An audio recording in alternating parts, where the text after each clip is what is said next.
안녕하세요. SK증권 이호석입니다. 오늘은 2021년 4월 7일 이호석의 아카데미 시작하도록 하겠습니다. 이호석 아카데미는 지금 최근에 나오는 중요한 이슈들을 중심으로 좀 정리를 해서 설명드리는 걸로 지금 하고 있고요. 오늘은 IMF의 경제 전망을 요약해 드리는 걸로 하겠습니다. 내용은 그 경제가 너무 좋은데 미국이 좋은 것 같고 신흥국은 좀 걱정된다. 이런 내용들이 지금 포함이 되어 있고요. 제가 그동안 최근 한 2주 동안 계속해서 말씀드리고 있는 얘기들이 IMF 경제 전망에도 좀 담겨 있는 것 같다라는 말씀을 좀 드리겠습니다. 재미있는 그림들이 참 많아요. IMF 경제 전망 이게 하면은 한 190페이지 정도 되거든요. 그래서 내용을 제가 다 볼 수는 없지만 어쨌든 요약된 부분들을 보면서 이렇게 체크해 드리면서 이런 부분을 좀 봐야 되겠구나 라는 생각을 하실 수 있는 그런 시간이 될 것 같습니다. 금리는 첫 번째 이제 오늘 밤에도 보니까 금리는 좀 안정되고 있는 것 같아요. 그래서 이건 좀 약간 다소 의외의 그런 상황입니다. 금리가 올라갈 줄 알았어요. 사람들이 다. 게다가 미국의 그 고용 지표가 그렇게 잘 나왔는데 게다가 또 부양책도 너무 많이 쓴다고 하니 금리가 올라가는 거 아니야 라는 생각들을 많이 했던 것 같은데 1.7 정도 수준에서 유지가 이제 더 이상은 못 올라가고 꺾이는 그런 느낌입니다. 느낌적인 느낌. 꺾일지 안 꺾일지는 아무도 알 수 없지만, 그리고 앞으로도 금리가 올라가려는 힘은 굉장히 강하다는 거는 인정. 근데 어쨌든 그 상승 속도가 여기 보시면 2월 달부터 3월 달까지 정말 많이 올랐잖아요. 금리가 1%에서 1% 수준에서 여기가 1.7%까지니까 상당히 많이 오른 거거든요. 근데 이 올라가는 속도는 좀 둔화될 가능성이 높아 보인다는 걸 말씀드리고요.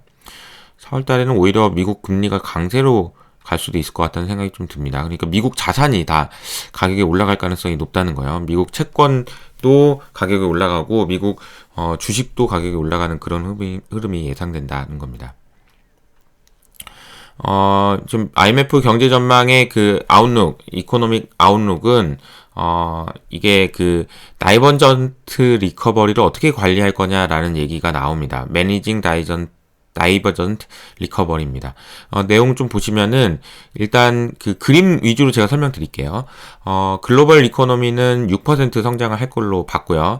이거는 작년 10월 달에 전망했던 것보다도 또 한 번 높여 잡은 겁니다.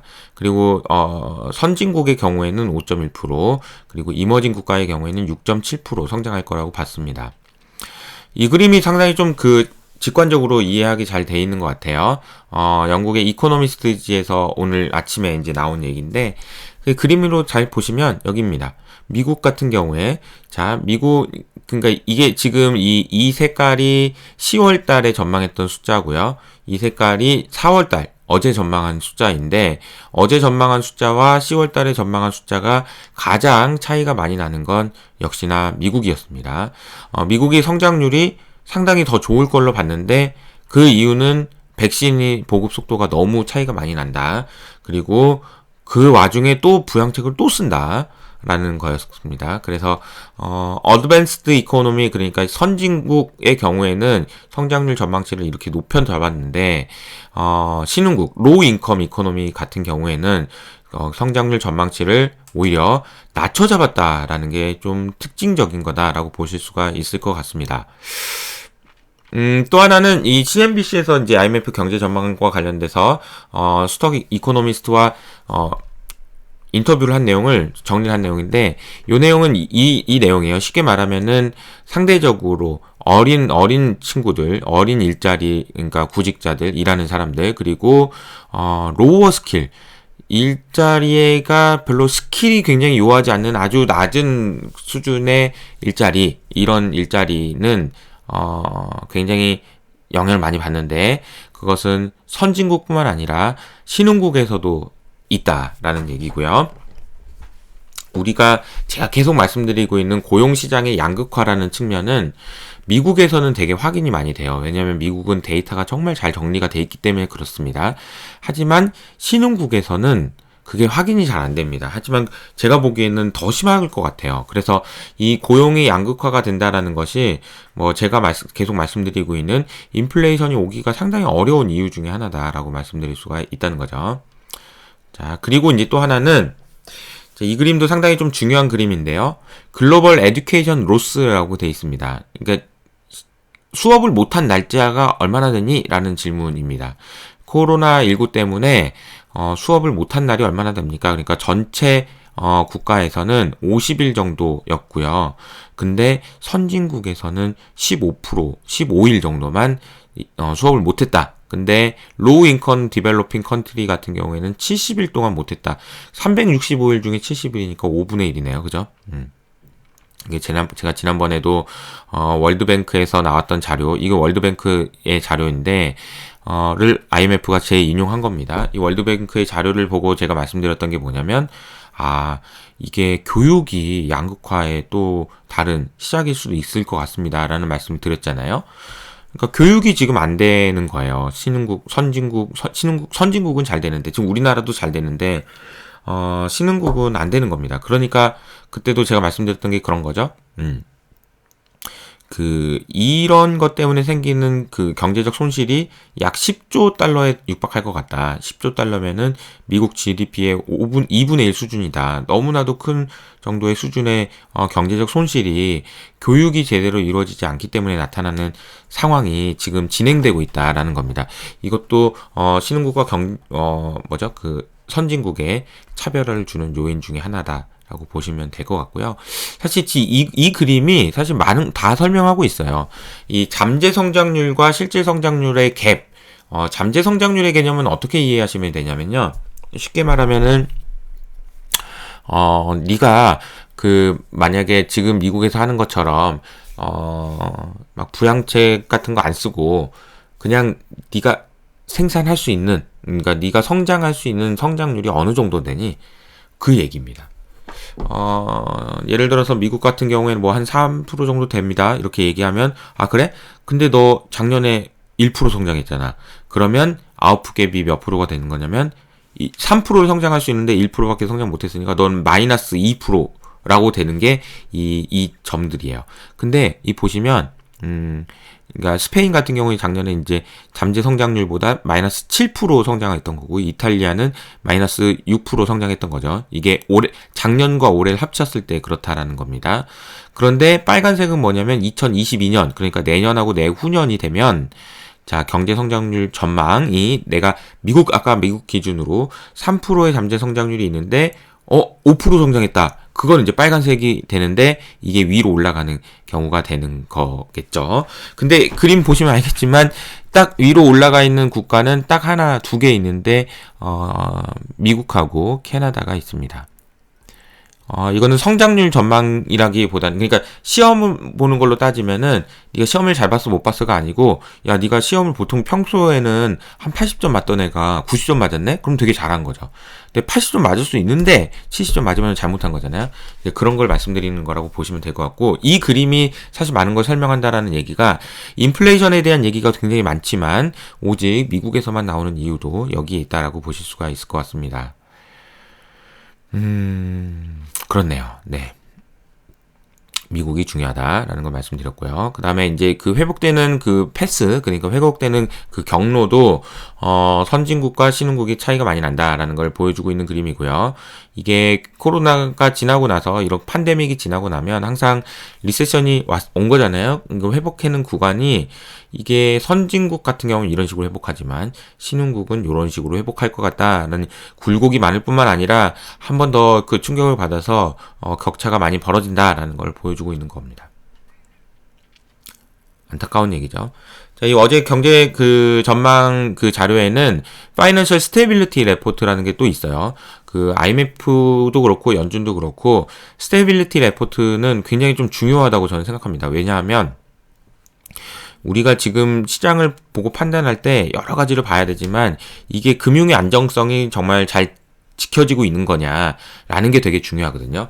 우리가 많은 분들이 지금 시장에서 너무 주가가 많이 오르고 힘들다라는 얘기를 이게 뭐냐, 이게 빠질 거다, 급락할 거다 이렇게 얘기하시는 분들도 결국은 그 논리가 맞고 그 논리가 맞아서 주가가 많이 빠지기 위해서 우리가 무슨 일이 일어나야 많이 빠질 수 있는 거 같니? 라고 얘기를 하신다면 그 안전판을 해주는 IMF 그리고 연준 그리고 수많은 은행들 금융기관들이 이거를 컨트롤을 잘 하고 있다가 아이고 이거 어쩔 수 없다 이러면서 놔지는 경우거든요. 그래서 이런 상황이 되느냐 안 되느냐를 보고 지금 판단을 많이 하셔야 되는데 자, 중요한 거는 몇 가지 이제 그림들이 있습니다. 자, 이거는 뭐냐면 이머징 마켓에서요. 신흥국에서 그 신흥국 국가별로 다 가지고 있는 채권들이 있잖아요. 그 채권을 누가 사고 누가 팔았는지를 보여주고 있는 그림인데요. 보시면 이 파란색이 뭐냐면은 외국인이에요. 그 국가로 따지면 외국인. 그 외국인은 3월달, 4월달에 5월달까지 많이 팔다가 지금은 이제 거의 안 팔지만 사진 않고 있다. 하지만 누가 샀냐면 자국 은행들이 많이 산 거죠. 그러니까 우리나라 따지면 한국은행에서 발행한 채권을 그냥 외환은행에서 기업은행에서 산 겁니다. 이게 이제 빨간색이 이 그림입니다. 그러니까 자국 내에서 빚을 내 가지고 사줬다. 그리고 이게 좀 놀라운 사실은 이머징 국가에서도 중앙은행이 많이 사줬네요. 또 녹색이 중앙은행입니다. 그러니까 참 이런 상황으로 어쨌든 막은 상황이다라고 보실 수가 있는데 우리나라는 어떠냐? 우리나라는요 되게 놀랍게도 외국인이 뭐 주식은 사고 팔고 하지만 채권은 계속 사고 있습니다. 이거 되게 큰 특징 중에 하나다라고 말씀드릴 수가 있습니다. 그리고 또 하나는 이게 이제 글로벌 그로스 앳 리스크라는 그런 지표를 소개하고 있는데요. 그로스에 대한 전망이 이게 이제 결국은 이제 디스트리뷰션 그러니까 분포를 나타낸다는 거죠. 작년 10월 달에 이렇게 성장할 거라고 녹색으로 성장할 거라고 봤지만 지금은 빨간색으로 성장할 거라고 보고 있다. 그래서 5분의 1 수준에서 보면은 작년에 성장할 걸로 봤던 거는 요건데 지금은 좀 다르다라는 설명을 좀 하고 있는 것 같습니다. 조금 훨씬 더 좋아졌다라는 거는 이야기하고 있는 거죠. 그런데 이 그림도 상당히 좀 중요한 그림이라고 저는 봤어요. 왜냐하면 이게 이머징 국가들의 경제 정책 금리입니다. 정책 금리가 이머징 국가들 전체 합산했을 때 쭉 내리다가 2017년, 18년에 이제 미국이 금리 올린다니까 이거 후행적으로 아유 이거 어떡하냐 그럼 나도 올려야 되겠다고 하면서 올린 거죠. 그랬다가 연준이 이제 낮추는 상황에서 이머징 국가들도 다 낮춰버렸어요. 그런데 2020년 말에는 작년 10월 달에는 이런 식으로 올라갈 거라고 봤는데 금리가 지금 이렇게 올라갈 거라고 보고 있다는 것이 문제인 겁니다. 왜 문제야 이게? 신흥국이 경제가 안 좋다고 그랬잖아요. 상대적으로 덜 좋다고 얘기했는데 금리도 올려야 되는 상황일 것 같다라고 시장에서 생각하고 있다라는 거는 뭐냐면 그만큼 긴축적인 효과가 발생할 수밖에 없다라는 거고 신흥국은 조금 더 어렵다라는 걸 말하고 있는 것 같습니다. 저는 그래서 지금 상황은 뭐 신흥국을 사시는 것보다는 선진국 쪽에 자산을 가지고 계시는 게 좀 더 유리하다라고 말씀드립니다. 그리고 이게 이제 좀 그 재밌는 그림인데서 몇 가지 가져왔는데요. 하이힐드 본드, 그러니까 이제 그 정크 본드예요. 안 좋은 국가들, 안 좋은 기업들이 채권을 얼마나 많이 발행했니라고 보니까 참 많이 발행했네요. 미국 같은 경우도 작년에 정말 많이 발행했고 이런 식으로 발행을 했고요. 또 하나는 좀 에쿼티 이슈인데요. 에쿼티는 유상증자에서 돈을 발행한 게 얼마나 됐니라고 보니까 야 새로운 돈들이 참 많이 들어갔는데 그 와중에 스펙이 진짜 많았구나라는 것도 알 수 있는 그런 대목입니다.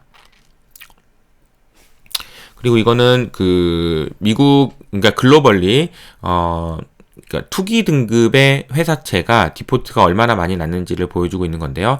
이걸 보면 또 참 야 미국이란 나라는 디폴트도 잘 낸다 이런 생각이 듭니다. 저 보시면 2020년에 이렇게 디폴트를 많이 냈다라는 걸 보실 수가 있죠. 미국만 디폴트를 많이 냈습니다. 그리고 그 섹터별로 봐도 오일 앤 가스 그리고 컨슈머 프로덕션 그리고 미디어 엔터테인먼트 리테일 등등 이런 그런 산업에서 디폴트가 많이 났다. 이거 한번 좀 체크를 해보시면 좋을 것 같아요. 그러니까 디폴트가 많이 난 그런 섹터일수록 기회들이 많습니다. 주가의 측면에서는. 마지막 그림입니다. 자, 이 그림도 굉장히 좀 중요한 의미를 담고 있어요. 금융의 그 취약성을 섹터별로 그리고 지역별로 나눠서 본 그림인데요. 자, 이 그림을 보시면 미국의 미국, 그리고 유럽 지역, 그리고 이제 other advance가 우리나라가 포함되어 있는 국가입니다. 그러니까 어드밴스드인데 다른 여기 이제 포함된 거죠. 일본도 여기 포함되어 있고 그렇습니다. 그리고 이제 중국이 여기 있고요. 그리고 나머지 이머징 국가가 있습니다. 보시는 그림은 녹색이 좋은 거고요. 빨간색이 안 좋은 겁니다. 취약성이 안 좋은 것들이 빨간색이고 좋은 게 녹색입니다. 근데 작년 10월 달에랑 지금 현재랑 기준으로 보시면은 작년 10월 달에도 안 좋았다고 했는데 지금도 안 좋아. 이렇게 보시면 됩니다. 네, 이게 지금 국가의 그런 상황이 지금 안 좋다라는 거예요. 이게 그 어드밴스도 마찬가지인 거예요. 취약성이 있다라는 거고, 금융기관이 아닌 경우에 그 회사들, 금융기관 아닌 다른 회사들도 안 좋긴 안 좋은데, 미국은 지금 이제 중립 정도 수준으로 올라오는 상황이네요. 그런데 이 하우스홀드랑 뱅크가 달라요.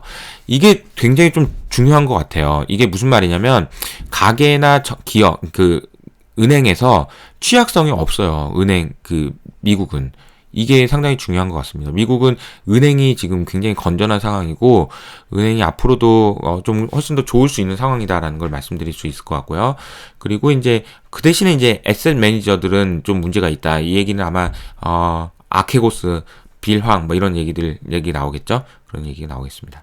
이 그림에서도 우리가 알 수 있는 거는 뭐냐면, 선진국과 신흥국의 차이가 좀 나고, 선진국과 신흥국, 특히 은행 부분에서 차이가 좀 뚜렷하게 나타난다라는 것을 체크해 보실 수가 있을 것 같습니다. 사실 그래서 IMF 경제 전망을 이렇게 쭉 보면서 제가 중요하다고 생각했던 그림들을 쭉 뽑아서 설명드렸는데, 이 그림만 보셔도 좀 여러 가지 많은 생각들을 하게 되지 않나요? 그래서 제가 그동안 말씀드렸던 것을 좀 또 한번 강조해서 말씀드릴 수 있는 좋은 기회가 되지 않았나 그런 생각이 들고요. 오늘은 이것으로 마치도록 하겠습니다. 좋은 하루 되시길 바라면서 안녕히 계세요. 오늘 수요일이니까 스크린도 있고 그리고 인포맥스 라이브도 있습니다. 많이 지켜봐 주시고 안녕히 계세요. 진짜로. 네.